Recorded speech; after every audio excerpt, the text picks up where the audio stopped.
इस्लाम के पैगंबर और आपकी पैदाइश का देश मुसलमानों के लिए एक मुकद्दस तरीन जगह है। इस देश के दो सबसे पाक शहर मुसलमानों के लिए एक अजीब मर्तबा रखते हैं, लेकिन अब इस देश में शराब की दुकानें खुलने जा रही है। स्टेट ऑन मीडिया की तरफ से खबर आ रही है कि जल्द ही सऊदी अरब की राजधानी रियाद में लिकर शॉप ओपन होने जा रही है। 1951 की उस दुखद घटना के बावजूद सऊदी अरब में शराब से प्रतिबंध हटाया जा रहा है। अस्सलाम वालेकुम व्यूअर्स, कमेंट में वालेकुम अस्सलाम जरूर लिखिएगा। तो जानते हैं क्या हुआ था 1951 में। तारीख 16 नवंबर 1951 सऊदी अरब के जद्दा शहर में एक हाई फाई पार्टी चल रही थी। मेजबान थे ब्रिटिश डिप्लोमेट। इसमें सऊदी का शाही परिवार भी शामिल हुआ था। इसी पार्टी में शराब का भी इंतजाम था। पीने वालों ने जमकर शराब पी, मगर एक शख्स ने इतनी शराब पी ली कि ब्रिटिश राजनयिक को इन्हें और शराब पिलाने से मना करना पड़ा। पर इस बात से वो शख्स इतना नाराज हुआ, उसने पार्टी में हंगामा शुरू कर दिया और अपनी बंदूक से ब्रिटिश राजनयिक की गोली मारकर हत्या कर दी,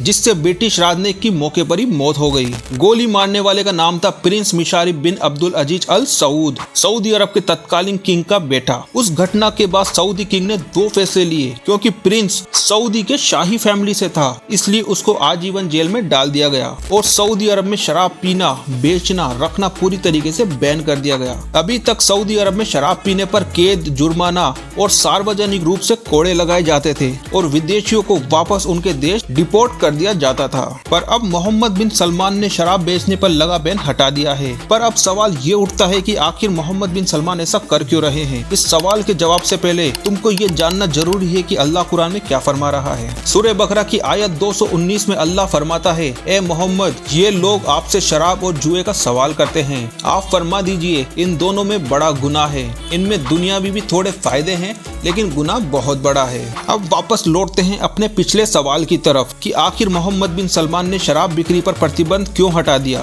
सऊदी ऑफिशियल्स के अकॉर्डिंग ये जो शराब की शॉप होगी वो रियाद शहर में होगी और सिर्फ दूसरे देशों से आए डिप्लोमेट के लिए ही होगी। शराब सिर्फ उन्हें ही मिलेगी जो नॉन मुस्लिम होंगे और जो 21 साल से ज्यादा उम्र के होंगे। ये फैसला मोहम्मद बिन सलमान के विजन 2030 के तहत लिया गया है। मोहम्मद बिन सलमान सऊदी की इकोनॉमी को ऑयल डिपेंडेंट इकोनॉमी से टूरिज्म बेस्ड इकोनॉमी में कन्वर्ट करना चाहते हैं। वो जानते हैं एक ना एक दिन सऊदी अरब में तेल खत्म हो जाएगा। MBS अपने पड़ोसी देशों से पिछड़ना नहीं चाहते। जैसे UAE ने टूरिज्म को अपनी इकोनॉमी की रीढ़ बना लिया है, वही कतर ने फीफा वर्ल्ड कप को होस्ट करके टूरिज्म को प्रमोट किया था। मोहम्मद बिन सलमान आधुनिक सऊदी अरब के एक मॉडर्न और बोल्ड डिसीजन लेने वाले लीडर के तौर पर खुद को पेश कर रहे हैं। सबसे पहले उन्होंने औरतों को ड्राइविंग करने की परमिशन दी। औरतों को बिना हिजाब मार्केट पैलेस में घूमने की परमिशन दी गई। फिर देश भर में सिनेमा थिएटर खोले गए। हॉलीवुड और बॉलीवुड सेलिब्रिटी का कॉन्सर्ट शुरू किया गया। ये सब इसलिए शुरू किया गया ताकि टूरिज्म को ज्यादा से ज्यादा प्रमोट किया जा सके